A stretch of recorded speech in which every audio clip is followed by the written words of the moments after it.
A lenda do rio, de Cecílio Elias Neto, voz Iba Mendes. Em noites enluaradas, desse luar que azula a escuridão, serenas, dessa serenidade que é uma maneira de paz, pode-se ouvir o ronco do rio.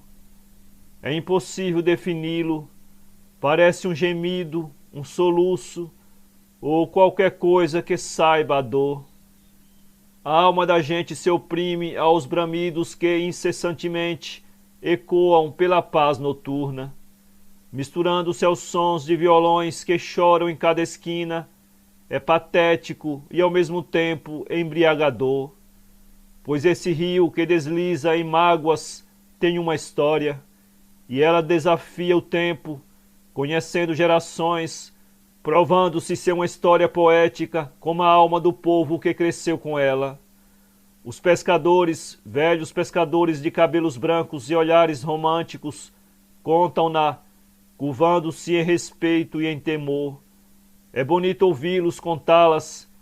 Eles perdem o olhar nas matérias que orlam as margens do rio, como se contemplasse alguma coisa de indefinível que só eles sabem e podem contemplar. É quando o sol se esconde no horizonte e as águas do rio avermelham e os pirilampos se luzem nas matas. Dizem que há muitos anos, quando só a poesia natural se desprendia do seio da terra, dizem que havia uma moça bela, tão bela como ninguém, pele abanaçada como o pêssego maduro, recendia o aroma desse fruto. Tinha os cabelos longos, muito longos, que se arrastavam pelo chão, e eram tão negros que parecia ter-se uma noite escura, diluído em fiapos mil, para adornar a cabeça da moça. Lábios carnudos, vermelho como a romã, pernas longas e bem torneadas, olhos verdes como o verde das folhagens, ela representava a própria terra onde nascera. Seu nome ninguém nunca o soubera, como também nunca souberam onde morava e do que vivia. Havia quem afirmasse que a vira saindo das águas do rio, que eram límpidas e cristalinas, mas devia ser mentira, porque quando raiava o dia e os pássaros despertavam em algazarra vivificante de sons e de cores, a estranha moça parecia despertar com eles, surgindo das profundezas da mata.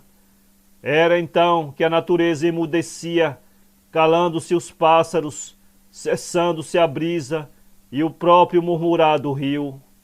A moça despia-se, deixava que o sol inundasse toda a sua beleza escultural e fendilhava o espaço, o corpo moreno acarinhando o rio. Que a cena era um ritual maravilhoso e jamais presenciado por olhos humanos. Pelo menos era o que diziam os antigos e o que afirmavam os pescadores de hoje. O que, porém, nunca foi desmentido foi a presença real e deslumbrante da moça morena. Os pescadores sonhavam com ela, tinham alucinações por causa dela, e não foram um ou dois, mas muitos, os que se apaixonaram ao apenas, simplesmente, ouvir as lendas que corriam a respeito da jovem misteriosa. O rio naquele tempo não bramia, era calmo e silencioso, corredeiras não havia, tudo um espelho só a receber os beijos da lua e as carícias do sol. Os pescadores não dormiam, atentavam os ouvidos nos sons que pudessem ferir a madrugada silenciosa, e de quando em quando ouviam um canto que inundava os ares, melancólico, apaixonante. Tomavam então de suas canoas e palmilhavam o rio em busca do som melodioso. Por vezes parecia que o canto vinha do âmago das águas. Atiravam as redes e nada achavam, iam às matas ofegantes, excitados, sentindo em cada fibra do ser as tonalidades daquela voz, e nada achavam, e no céu a lua parecia sorrir, e as noites se arrastavam longas e tristes, cada vez mais longas e mais tristes, como que afinadas ao compasso daquela voz que também enlanguecia. Forasteiros começaram a surgir naquele amontoado de casas que, nem cidade nem vila, crescia contando uma história. E as buscas intensificavam-se. Os homens queriam, desejavam aquela que cantava trinando, e as mulheres odiavam-na, tudo fariam para vê-la morta. Prendia os filhos dentro de casa para que também eles não fossem arrastados pelo cantar da feiticeira. Mas nada adiantava. Pubescentes, os moços sentiam no sangue o explodir da paixão e embrenhavam-se mata adentro, na ânsia incontida de descobrir a jovem, de amarem-na, de serem amados por ela. Um dia, um pescador acordou e notou a ausência do filho mais velho, aquele que despertava com ele para, juntos, entregarem-se à faina da pescaria. Ficou sobressaltado, todos se sobressaltaram. Algo devia ter acontecido ao filho do pescador. Gritaram seu nome nas matas, desceram colinas, subiram colinas, tudo em vão. Desaparecera o filho do pescador, um moço forte e espadaúdo, talhado soberbamente pelo contraste singular da pele trigueira e dos cabelos de ouro. Foi a maldita! Gritavam as mulheres. Não foi! Afirmavam os homens temerosos, eles mesmos de que na verdade o tivesse sido. Uma estranha modificação surgiu onde viviam os pescadores. Parecia mesmo que se lhe desfizera um elo na corrente da existência. Algo estranho pairava no ar. Os dias eram mais luminosos e as noites mais claras. A passarada voejava assanhada mais do que nunca. Comemoravam, assim parecia, uma festa qualquer. Bicavam um rio, faziam cirandas por sobre ele, espantavam os peixes que, mesmo assim, estranhamente se deixavam apanhar. As pacas não mais se assustavam, os veados se tornavam menos ariscos, a bicharada parecia feliz. Algo de mais belo e esfuziante de vida acontecera desde o dia em que o filho do pescador desaparecera. O cantar de moça, pedaço de poesia, tornara-se mais suave e harmonioso. Mas, estranho, era desprovido da tristeza e da melancolia que o caracterizavam. A lua era mais bela, como que, maliciosa alcoviteira, satisfeita de ver beijos na penumbra, doces e almiscarados. E era assim que se encontrava o ar, doce e almiscarado, algo acontecera. Numa manhã aconteceu a cena dantesca. O rio corcoveou, suas águas agitavam-se ferozmente, borbulhando, espumando, no redemoinho medonho e imprevisto.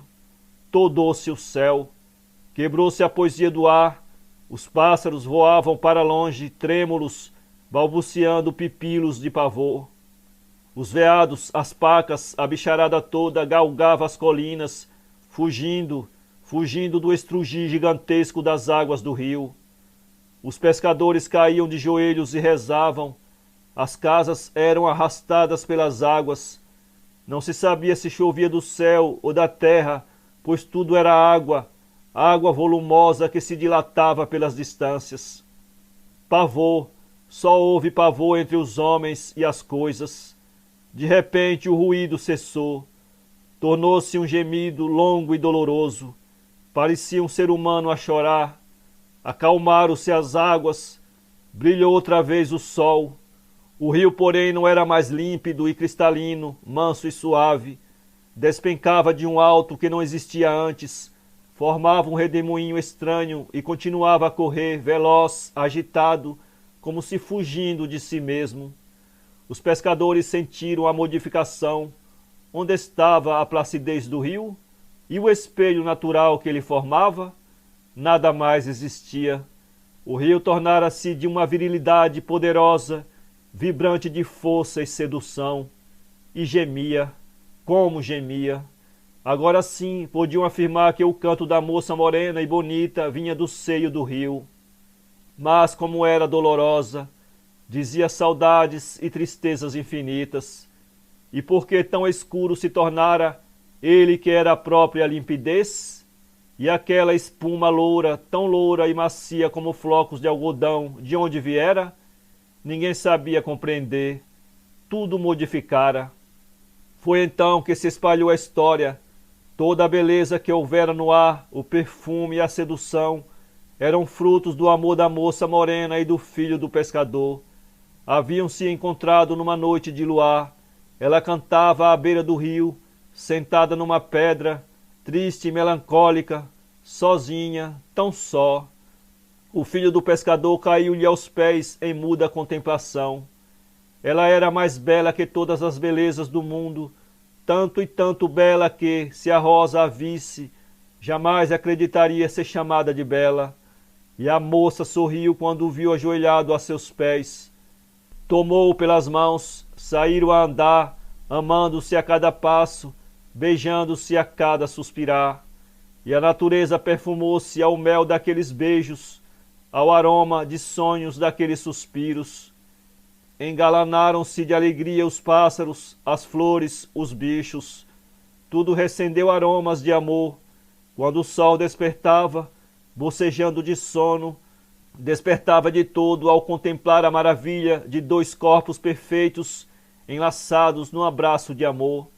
Os sorrisos da moça morena, seus cantos, seus carinhos, seus beijos eram para o filho do pescador, e ele os acolhia dando a ela todos os seus. Se a magnificência do paraíso for deveras real, o terrestre devia ser aquele em que viviam os dois.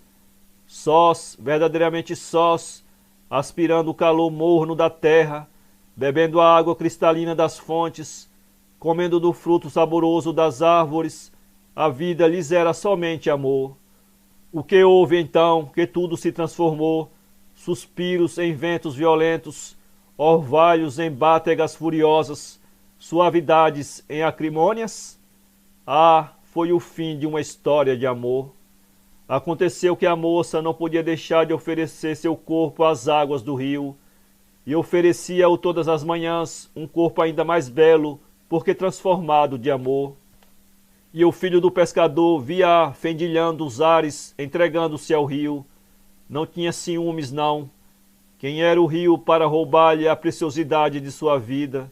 Enganara-se, porém.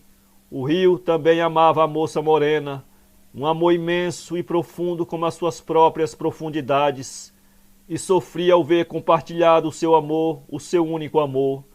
Desesperava-se de presenciar os beijos trocados pelos amantes e decidiu vingar-se.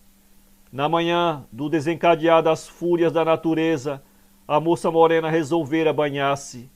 Despiu-se aos reflexos do sol que lhe beijava o corpo, sorriu para o amante que lhe sorria. Seu corpo, leve como a pluma, embalou-se no ar, caindo mansamente nas águas do rio. Não voltou, porém. Passavam-se os minutos e a imagem bonita da moça morena não voltava à tona. O filho do pescador inquietou-se, levantou-se de onde estava, indagou do rio onde se escondera o seu amor, implorou que lhe devolvesse e não encontrou resposta. De um salto atirou-se às águas mansas e tranquilas. Houve então o choque das paixões. Lutaram as duas forças pela conquista do mesmo amor. O rio enfureceu-se. A jovem era sua, somente sua. Ninguém lhe arrebataria, e desencadeou a sua fúria. O vento tornou-se pagão, a limpidez, revolta furiosa, e tudo se transformou. O trigueiro tão belo do filho do pescador manchou a limpidez do rio, e seus cabelos tão louros foram a espuma que borbulhou sem cessar. O rio vencera a luta do amor. Correu então a lenda de que a moça morena jazia prisioneira no fundo das águas pardas do rio, e que ela chorava, pranteava a sua desdita, no lamento plangente que enche as madrugadas morenas e enluaradas. Dizem também que o rio não perdoa quem quer arrebatar-lhe a bem-amada, e traga, devora os mais ousados que tentam roubar-lhes o amor cativo da bonita moça morena. E cumpre sua promessa, pois sempre alguém é levado ao fundo das águas barrentas que, de barrentas nada tem, mas de trigueiro de moço pescador é cópia exata. Tentaram e tentam ainda enganar o rio, e pescam em suas águas Fingem que pescam, a profissão tornou-se um hábito, todos pescam, não há quem não pesque na cidade de Piracicaba. Querem enganar o rio, mas ele não se deixa enganar. Sabe que querem roubar-lhe a moça bonita, a de olhos verdes e lábios carnudos, e devora os seus rivais, nunca deixa de devorá-los. Não sei o que há de verdade em tudo isso, só sei que os pescadores respeitam a lenda do rio. É difícil acreditar que aquelas águas barrentas ou trigueiras embalem um corpo de mulher. É difícil de acreditar. Mas por que então esse canto tão plagente e melancólico a entristecer as madrugadas? Isso eu juro que é verdade, porque o ouço. É pranto de mulher bonita que ama sem poder amar. Para ler esse conto, acesse www.poeteiro.com.